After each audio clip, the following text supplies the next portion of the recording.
Welcome to MOVITRAC LTE-B Plus Basic and Intermediate Training. This is Session 2. In our last session, we learned a bit about the MOVITRAC LTE-B Plus line. We looked at the models, nomenclature, features, and some of the accessories. Now we're going to get past the theory and onto the practice. We're going to look at how you connect one up to power, how you connect it to the motor, how you work your way through a quick startup, and then test the motor out. Let's get started. But before we do this, I'm going to give you an obligatory warning. Whenever you're working with a MOVITRAC LTE-B or B+, disconnect power and then wait a minimum of 10 minutes before working with the electrical connections on the VFD. The reason you have to do this is because the capacitors inside take some time to discharge. They can be charged up to hundreds of volts, and if you don't wait, you could very easily get a shock. After 10 minutes, they've discharged down to a safe level. So, you have been warned. All right, let's look at how we get the VFD wired up. First of all, you'll be wiring up power to it, and I'm going to preface this by saying that you should connect power and ground according to the MOVITRAC LTE-B Plus manual, as well as your local electrical codes. This is going to vary depending on your installation, so we're not going into that here. We'll assume that you have power connected up through appropriate protective devices like circuit breakers or fuses, and that you're ready to connect up the VFD itself. Let's look at the IP20 models first. Now these are going to vary a little bit depending upon their size and also whether they're single-phase or three-phase. This is the single-phase model. It has just 3 connections on it. The three-phase models have 4 connections, and they vary depending on their size. You notice some of them are connected at the top, one size is connected at the bottom. Also, the protective earth or ground connection varies. Some have a place you insert it and a screw that you tighten. Others have a bracket with a number of screws available. So you're going to have to adapt your wiring to the model you have. But let's look at the connections themselves. Here are the protective earth connections. And here are the places where you wire up the phases. Now on a single phase model, you'll connect up live and neutral. On the three-phase, you'll connect phases L1, L2, and L3. So everything's pretty much the same on the three-phase models. It's only the location of the connections that varies. Now an IP66 model is a little different because all the connections happen inside under the protective cover. So what you'll need to do is remove the cover, then insert the wires through appropriate cable glands, and I'm going to show you the LTE-B separate from the LTE-B Plus because the inside is quite different. On the LTE-B, you'll connect protective earth wire to the screw terminal on the left. On the LTE-B Plus, the screw terminals are down on the bottom on the metal plate, so slightly different location. And then your 3 phases are connected in a row. And you can see both of these are quite similar. So that is how you would wire up the IP66 model. Now, a very important note as we talk about connecting up the motor, all the MOVITRAC LTE-B and B+ models, even those that have single-phase power, drive 3-phase motors only. In other words, they do not operate single-phase motors of any kind. So regardless of the power coming into them, what they drive is going to be pretty much the same. So let's look at motor wiring, and again, we'll start with the IP20 models first. Connect the motor phases and ground according to the manual and follow your local electrical codes. The IP20 models are pretty much the same, although they look a little different depending on the size, but you connect your protective earth down here at the bottom, and then you connect your 3 motor leads, U, V, and W, to the UVW terminals that are right there in a row.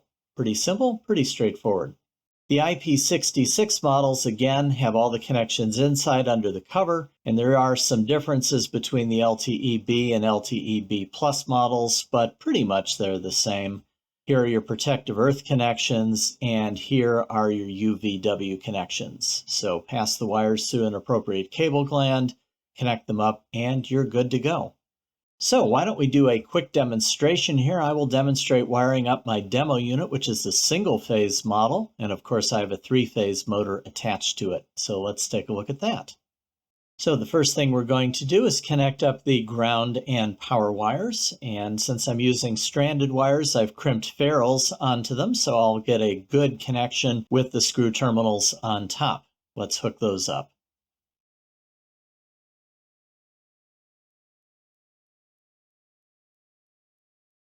All right, that takes care of our power and ground. Now let's connect up the motors, phases, and ground. And again, I'm using stranded wires here, so I've crimped barrels onto them, and I'll connect these up down at the bottom. So here we go.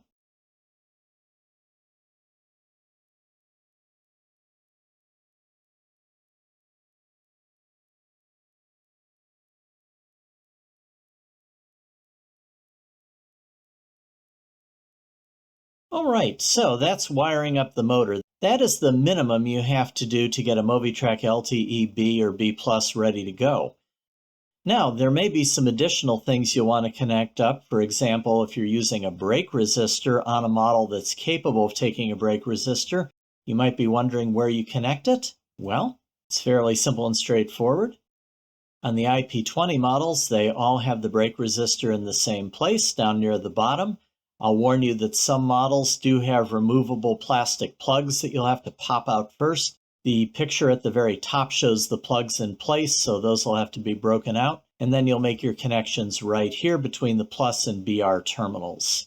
Brake resistors typically fit inside the enclosure, but it is possible if you're using some other type of brake resistor, you would have it external to the VFD. The IP66 models are a little bit different. This is an LTE-B+, and you'll notice that the brake resistor connectors are under a removable plastic cover, so you'll have to pop this off. And underneath here, you'll find the BR and the plus terminals. You'll connect the brake resistor between those 2 points. Do not connect the minus terminal. That is not part of the brake circuit, so just leave it unconnected. While we're on the topic of brake resistors, this is a good point to give you another safety warning. When the VFD is operating, the brake resistor may have up to 900 volts across it, so be very careful. You can get a very unpleasant shock from the brake resistor, which could be very dangerous. This is especially important if your brake resistor is not inside the VFD, as typically it should be, so be very careful. Now, what about motor thermal protection? What if you have a motor that has, for example, a thermostat or thermistor temperature sensor in there? Can you connect it up to the MOVITRAC LTE-B or B+? The answer is absolutely. If you have a TH, which is a thermostat, or TF, which is a thermistor temperature sensor, the MOVITRAC LTE-B+ can indeed monitor it and shut down in an over-temperature situation. What you would do is you would connect it up using the I/O connector, and you would wire it between positive 24 volts DC and analog input 2. And your sensor must have a 2.5 k ohm trigger threshold. So this could be either just a simple thermostat switch type or a thermistor. The MOVITRAC can detect it, and it will then shut down correctly. So that's motor thermal protection. What if your motor has a brake? Can you wire the brake up? Well, that depends on the type of brake, and I'll mention that the MOVITRAC LTE-B+ does not have a dedicated brake circuit and control signal like some other VFDs, but its built-in relay can control a VFD-compatible brake controller like the SEW Eurodrive BMK, which is shown here. So if you wish to dedicate the relay to that task, what you would need to do is get a brake controller, wire it up appropriately, and then trigger that through the relay. Here's how you would do that. This is the diagram from the MOVITRAC LTE-B+ manual. It shows how to connect up the brake controller to the brake. And this is the relay in the diagram, contacts 10 and 11, and so you would connect those two pins 10 and 11 on the connector, and that would take care of it. Now, as we wrap up wiring, let me give you one very important warning.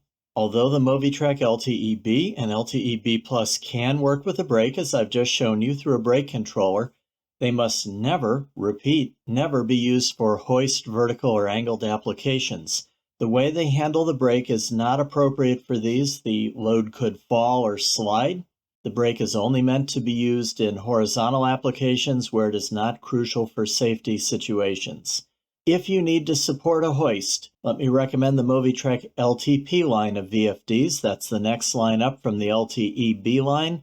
The LTP does have a hoist mode, and it may be appropriate for your application. Please take this warning seriously. So that is wiring. Not too complicated. The MOVITRAC LTE-B+ is a relatively straightforward VFD. So from there, we now move on to quick startup. This is the easiest startup. It's suitable for asynchronous motors operating in VF mode, which is the simplest motor control mode, and it works with virtually any asynchronous motor of any brand. So here's what you need to do. You have to dive into what is called the parameter tree. So what are parameters if you've never worked with the VFD? They control the VFD's behavior or they report its conditions. So by setting values and parameters, you configure the VFD, and by monitoring parameters, you can know what's going on. The MOVITRAC LTE-B Plus has a collection of parameters, and we call them the parameter tree. It's the complete list. There are 116 total parameters. However, 14 of them fall into the category of what we call the basic parameters. And they're all that you need to set for a quick startup. You don't have to dive into the full list of 116. And I've shown the 14 basic parameters here, and the reality is you only have to really set 5 of them to do a quick startup. So we're going to step you through that, and then I'll demonstrate it. Let me give you a handy tip. The MOVITRAC LTE-B Plus has a little quick reference card. You can pop it out, and I've scanned it front and back so you can see what's on it. It lists the 14 basic parameters and what they do, and it also has a diagram of the I/O connector on it.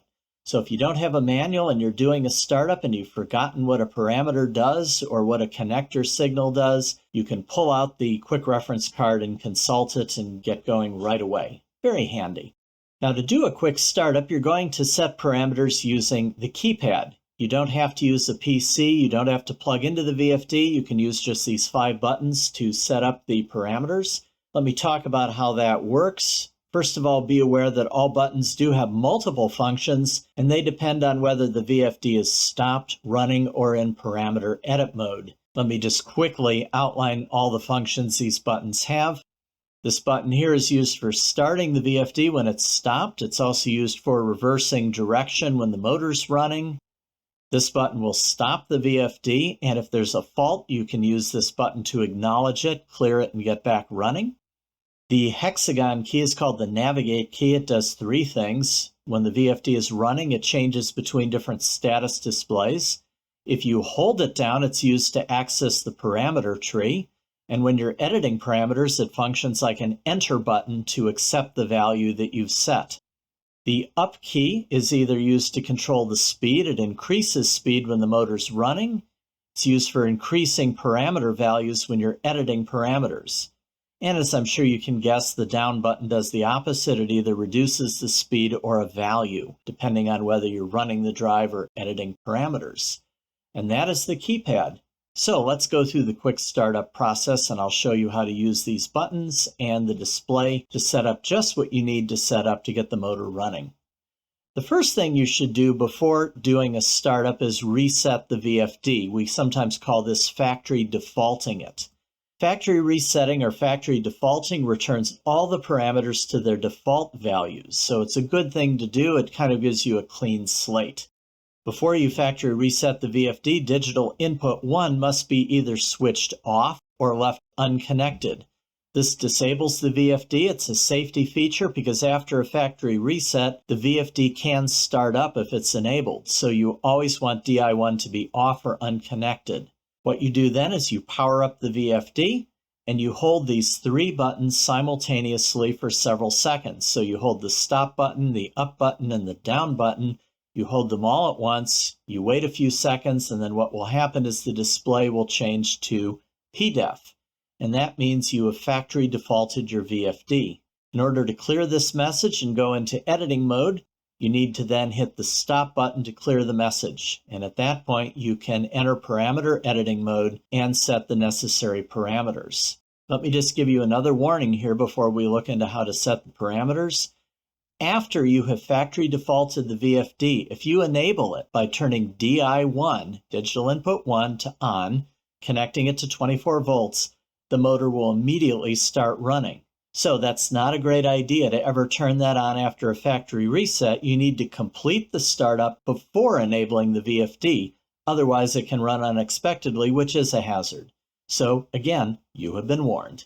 All right, so how do we set the basic parameters? What do we do? Well, the first thing we have to do is gather 4 pieces of information from the motor. So we go to the motor and we look on its nameplate, and we need to gather these 4 key parameters. You'll need the motor voltage, and if the motor has multiple voltage possibilities, you'll need to know how your motor's wired up. You'll need to know the motor current, the frequency, and its nominal speed. Now this is my demo unit's motor nameplate, so I will show you where you find that information, and yours should be similar. First of all, voltage is right here. Now my motor has dual possibilities. If it's wired up as double star, then it will be 230 volts. If it's wired up as single star configuration, it will be 460. Now in my case, mine is wired up as double star, so 230 is my appropriate voltage. So if you don't know what your motor is, you may have to look in the conduit box and check how it's configured. My motor draws 1.84 amps when it's operating in 230 volt mode, so that is my current. Frequency is a little hard to read here, but it is a 60 hertz motor, which is typical of North American motors. And finally, its nominal speed is 1700 RPM. Now that is all I need to know to do a quick startup. So once I've gathered that, I can go in and set the 4 parameters that correspond to these. So here's how you set your parameters. First, you enter parameter editing mode, and you do this by holding the navigate key down for 3 seconds. And what will happen is P01 will appear, indicating that you're on the first parameter. Now at that point, what you need to do is pick the parameter that you wish to edit by using the up-down button and hitting the navigate button as an enter key. So for example, the first parameter I would set in quick mode is parameter 7, so I'd hit the up button enough times to bring P07 on the display. Then I'd hit the navigate key, which functions like an enter button. And then I would change the value using the up-down keys and then hitting the navigate button as an enter key. So I would enter the value. And then at that point, I could pick another parameter, like go on to parameter 8. Or if I'm all finished, hold down the navigate button for 3 seconds. The VFD will go back to stop, meaning that it has exited parameter editing mode, and it's now ready to run. So that's the general procedure. Let's look at the specific parameters now. What you would need to do is set the following parameters in this order. Set parameter 7 to your motor voltage. In my case, it's 230 volts. Set parameter 8 to the motor current. My motor draws 1.84 amps, so I put in 1.8. You set the frequency. I have a 60 hertz motor, so I'd put in 60. And then lastly, my motor's nominal speed is 1700 RPM. I would set that up in parameter 10. And then finally, I have to go on to parameter 12, which I would set to 2. That sets the control mode that I wish to operate my VFD in. Now you wonder perhaps, where did I come up with 2? Glad you asked. Let me show you. The MOVITRAC LTE-B Plus is extremely flexible. It has 12 different ways that you can control it, and here they are.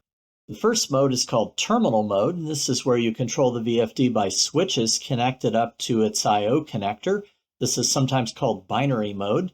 We will look at this in a later session. An alternative mode is called keypad mode, where you just use the front keypad, and there are 2 versions of this. Unipolar runs the drive in one direction only. Bipolar allows you to run it in either direction. Then you have a number of field bus modes where you control the VFD through an external controller like a PLC, which talks to it over one of its field bus interfaces. There is a control by an analog signal called PI control. That's kind of an advanced control mode. And then lastly, there's what we call slave mode, where another VFD controls a slave VFD and simply makes it follow. Okay, so in our case, we're going to pick mode 2, which means we can control our VFD using the keypad, and we have both clockwise and counterclockwise capability. So that's where that number 2 comes from. Now, optionally, there are 2 more parameters you can set if you wish, and they are these. Parameter 01, that sets the motor's maximum speed, and the PO2 sets the minimum speed. Now, by default, these go to the 0 and 60 hertz speeds. The actual speed depends on the motor poles. So if you have a 4-pole motor, 60 hertz corresponds to 1800 RPM. And of course, 0 is just 0. So you can set these. Now you may wonder, what are these for? You would set these parameters if you wish to restrict the motor to a more narrow operating range, either by setting a minimum speed that you would prevent it from running below, or a maximum speed that you would prevent it from running above. So if you wish to set those, you can. If not, just leave them at the default and you'll have your full motor range of speeds. And that's pretty much it. That's all you have to do. You set those parameters, you exit parameter edit mode, and then you must do just one more thing and you're ready to run your drive. You need to enable it.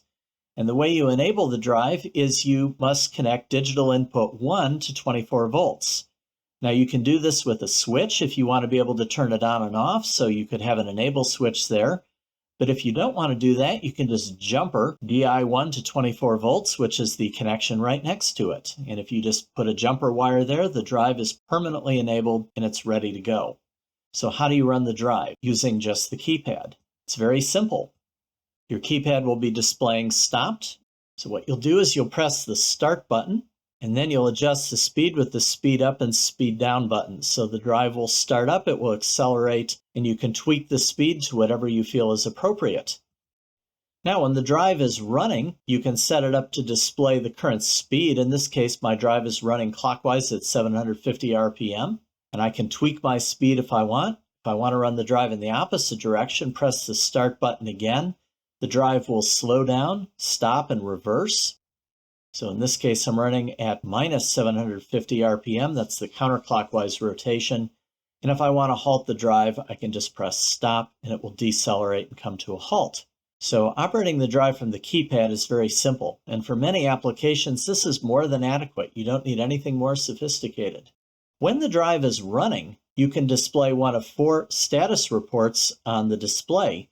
Pressing the navigate button cycles through these. So your first one will display the motor's output frequency in hertz, in this case 25 hertz. The second display shows the speed in RPM, 750. The third display shows the current it's drawing, 1.3 amps. And the fourth shows how many kilowatts the motor is using, 0.04 in this case. And then the cycle repeats if you hit navigate again. So this is kind of handy as well. Gives you some feedback as to what's going on. So I think it's time for another demonstration. Let me go ahead and demonstrate how to do a quick motor startup. So we will go ahead and start by factory resetting our VFD. I hold the stop button and the up-down buttons down simultaneously. This is a little challenging. You can see it's changed to PDEF, meaning it's factory defaulted, and now I clear the message by hitting stop. All right, now that our VFD has been reset back to factory defaults, let's set the basic parameters. So we need to set those 5 key parameters. Let me demonstrate how you do that. I enter parameter edit mode by holding down the navigate button for a few seconds. Then I need to go to parameter 7, which is the motor voltage. I hit navigate. It's already 230 volts, so I just hit navigate to accept it. Go on to parameter 8, which is the motor current. I set it to 1.8, hit navigate, go to parameter 9, which is the motor frequency. Again, it's already correct. Go to 10, that's the motor speed. This is the nominal speed, 1700 RPM. Notice that the numbers change faster the longer you hold it down. It's kind of a trick to get this right. I'll show you an easier way to do this in the next session. But we'll get it set to 1700. There. Hit navigate, and then finally set the control mode, which is going to be 2. That's bidirectional keypad mode. And the last thing I'm going to do is just check my maximum and minimum speeds by going to parameter 1. Should be 1800 RPM, and it is. And parameter 2 is the minimum speed. That should be 0. It also is, so I just accept that, and I exit edit mode by holding down the navigate button. All right, and finally now we are ready to run the motor. Now in my case, I have a switch connected up to my VFD, so I'm going to turn the switch connected to digital input 1 on, and that will enable the drive, and now I can operate it using my keypad. Here we go. Press the start button. And then I use the up button to ramp up my speed. Notice we're displaying frequency here. I'm going to go to my top speed, which is 60 hertz. That corresponds to 1800 RPM on a 4-pole motor.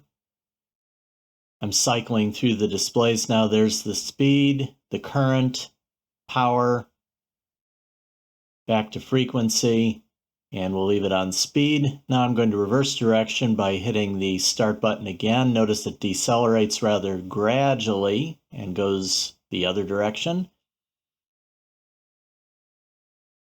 We're now running counterclockwise at negative 1800 RPM, and we'll reverse again. In the next session, we're going to see how to change the acceleration and deceleration rates. Right now, they're pretty gentle. And we're back at 1800 RPM clockwise. We'll slow it down a little bit using the down button to 900 RPM. And now we'll stop by hitting the stop button. Notice again, it decelerates rather slowly. And then finally, I'm going to flip DI1 off just to disable my drive. Okay, well, I hope you found that interesting and helpful. And let me encourage you, if you have your own demo unit, you should go and do a quick startup of your own right now, because you will need it for the next session when we do another hands-on. All right, and that is the end of session 2, so that's quick startup. That's really all you need to do to get a MOVITRAC LTE-B+ running. In our next session, we're going to look at some of the more advanced things you can do with a MOVITRAC LTE. We'll take a look at things like ramps, we'll look at some additional parameters, and I'll show you how to get into the extended parameter list, which unlocks a lot of extra power. So, see you then.